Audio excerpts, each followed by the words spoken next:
Ағзаны қалай шылақтан тазалайды, білесіз бе?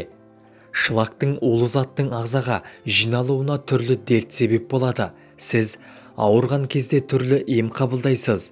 Одан бөлек өз бетіңізше дертіңізге шипа іздейсіз. Ағзаға түскен инфекция вирустарының көмегімен жазылады, ал шылақ сол күйінде қалып қалады.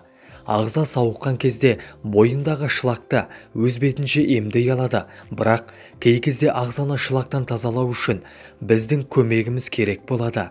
Сіздермен бірге дертке дауа арнасы. Достар, біздің арнаны 72% адамдар арнаға тіркелусіз қарайды екен. Егер де сіз осы видеоны көріп отырсаңыз, арнаға тіркеліп, лайк басып, қоңыраушаны баса кетіңіз. Сіздің оп-оңай, болмашы ғана әрекетіңіз бізді шабыттандырады. Ағза қай кезде тазалауды қажет етеді? Үнемі әлсіздік пен шаршау, бас ауруы, артық салмақ немесе тым арықтау, бұлшық пен буынның ауруы, ауыздан жағымсыз иіс шығу, тілдегі ашық немесе сары дақ, терідегі қышыма, аллергиялық әсер, іштің кебуі, ішектегі өзгеріс, қатты терлеу және жағымсыз иіс, мезгілдік ауруға бейімділік, ұйқысыздық пен мазасыздық ағзаға шылақтың жиналғанын білдіреді. Ағзаны тазартудың тәсілі әртүрлі. Ашығу, шырын диетасын ұстану, емдік шөптің қайнатындысымен асқазан ішекті шаю, клизма, тағысын тағылар. Ағзаны тазартудың пайдасы қандай?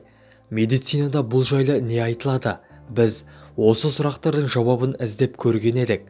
Қызықты да пайдалы, тіпті тосын, әр адам біле жүруге тиіс жайларға қанықтық.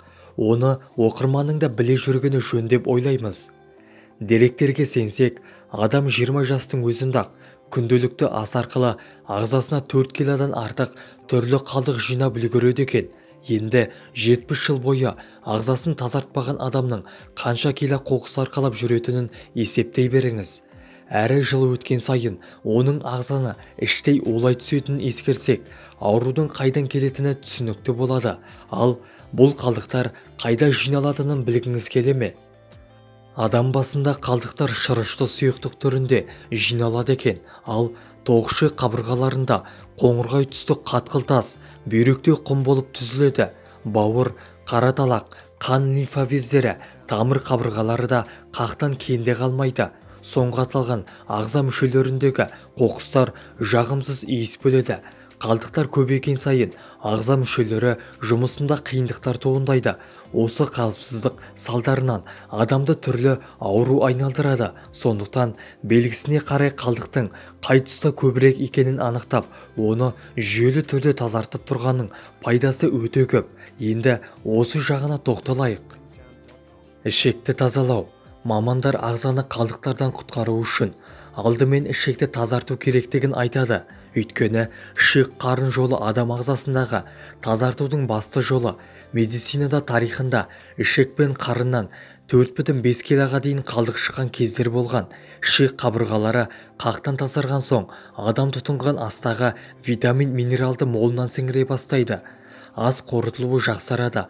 Содан иммундық жүйенің көтерілуі, сергектік, бойдағы жеңілдік, қимыл қозғалыстың жеңілдігін екінші күні-ақ айқын сезіне бастайсыз. Адам реңі тазарып, тері түсінің жақсаруы, кейбір жақтардың майда әжімдердің жойыла байқалады. Шаш пен тырнақ, тіпті тіске де оның пайдасы көп. Ауыздағы жағымсыз иіс жойылады. Бауырды тазалау. Екінші кезек бауырдікі. Оны тазалау қанды тазалаумен тең. Бұл әдіс майда қан тамырлары қабырғаларында қақтан арылтады, яғни холестерин түйіндері жойылып, қан айналымы жақсарады. Қаныңыз тазарып, айналымы ретке келген соң, жарым-жартылай жұмыс жасап жатқан клеткаларға да жан бітіреді деген сөз. Алғашқы сәтте-ақ терідегі түрлі қоңырқайдақтар, кейбір безеу бөртпе жойылады. Өзіңізді жеңіл тыныққандай сезінесіз. Күш-қуаттың артуы, белсенділік, көңіл күйдің көтерілуі өмірге жаңадан келгендей әсер береді. Бүйректі тазалау. Ендігі кезек бүйрекке бұйырсын. Оны тазарту ағзадағы су тепе-теңдігін сақтауға көмектеседі. Артық тұздың зәрмен шығып кетуі де бүйрек жұмысына байланысты. Ал бүйректің қоқысқа толы ағзада су іркіліп, көз айналасы, аяқ-қол, мықын буындардағы ісік белгісімен білінеді. Қан қысымы да бүйрек қызметіне қатысты. Үздіксіз шаршау, еңсені көтере алмай, өзіңді ауыр сезіну осының белгісі. Осы қалыпсыздықтан құтылсаңыз, қысым қалыпқа келіп, бас ауруы тоқтайды, ұйқыңыз жақсарады, сергектік сезіледі. Буындарды тазалау. Буынға негізден тұз жиналатыны мәлім. Содан оның сықырлауы, қақсауы, иіліп бүгілудің қиындығы бастайды. Белім кілтете қалды. Әдеті яғни радикулитте буындарды тазартқан соң кеміске кетеді. Бүкіл ағзада рахат бір жеңілдік, жайлылық пайда болады. Қан тамырларын тазалау. Бұл ағзаны тұтастай жаңарту мен жасартудың төте жолы. Қан тамырлары қабырғаларында холестерин түйін ретінде жинақталады. Содан тамырлар тарылып, айналым реті бұзылады. Ол қан қысымы, жүрек қалыпсыздығы, бүйректің созылмалы сырқаты, созылмалы шаршауға себеп, өзге де ағза мүшелерінің жұмысын бұзады. Ал тазартқаннан кейін қанның айналымы ретке келіп, әрбір клетка жұмысы жақсарады. Осыдан кейін ағза жұмысы жанданып, көптеген жайсыздықтар, кейбір ауру сырқау түрлері мүлде жойылады. Ол әсіресе жүрекке пайдалы.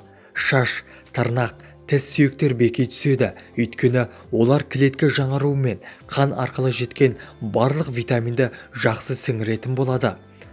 Ағзаны тазалауға қалай дайындаймыз?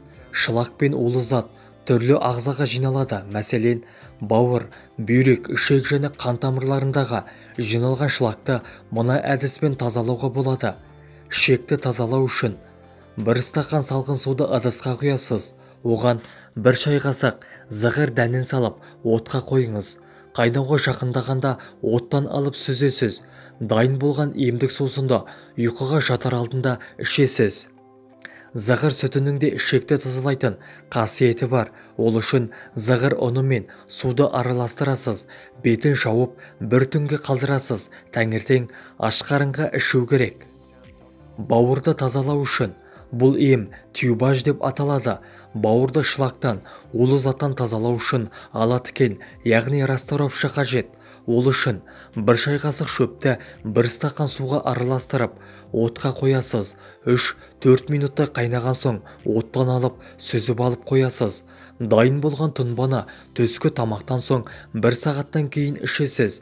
Емді біраз қасықтан қабылдау керек. Бүйректі тазалау үшін, бұл ағзадағы шылақты шығару үшін сәлбей, шалфей, лаванда, жалбыз, яғни мята және гүлшөтен, розмарин, шөптердің майы қажет болады. Оның бірнеше тамшысын бір стақан таза суға араластырып ішесіз. Татымы ұнамаса, бір шай қасық бал қосуға болады.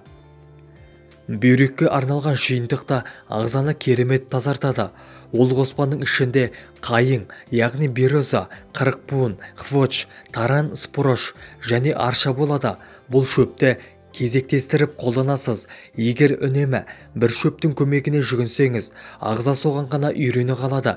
Кез келген дәріханадан табылатын осы қоспаның 2 ас қасығын 600 мг қайнаған суға араластырып, тұндырып қоясыз. Бөлме температурасында жылыған кезде сүзіп алып ішіңіз. Емді күніне 3 рет жүргізу керек. 3 шай қасық кептірілген лаванда үгіндісін 400 мг қайнаған суға араластырып, тұндырып қоясыз. Шамамен 25-30 минуттан соң дайын болған тұнбаны сүзіп алып, ішуге болады. Қанды тазалау үшін. Қанды тазалау барысында жүрек пен қан тамырлардың жұмысын жақсартасыз. Ал қанды шылақтан тазалау үшін қалақай, яғни крапива шөбінің көмегіне жүгініңіз. Ол үшін бір шай қасық балғын немесе кептірілген жапырақты бір стақан қайнаған суға салып, тұндырып қоясыз. Тура 45 минуттан соң дайын болған тұнбаны сүзіп алып, 2-ге бөліп ішіңіз. Емді тамақтанудың алдын ала қабылдау керек. Қанды толық тазалау үшін емді 30 күн бойы үзбеуге тырысыңыз.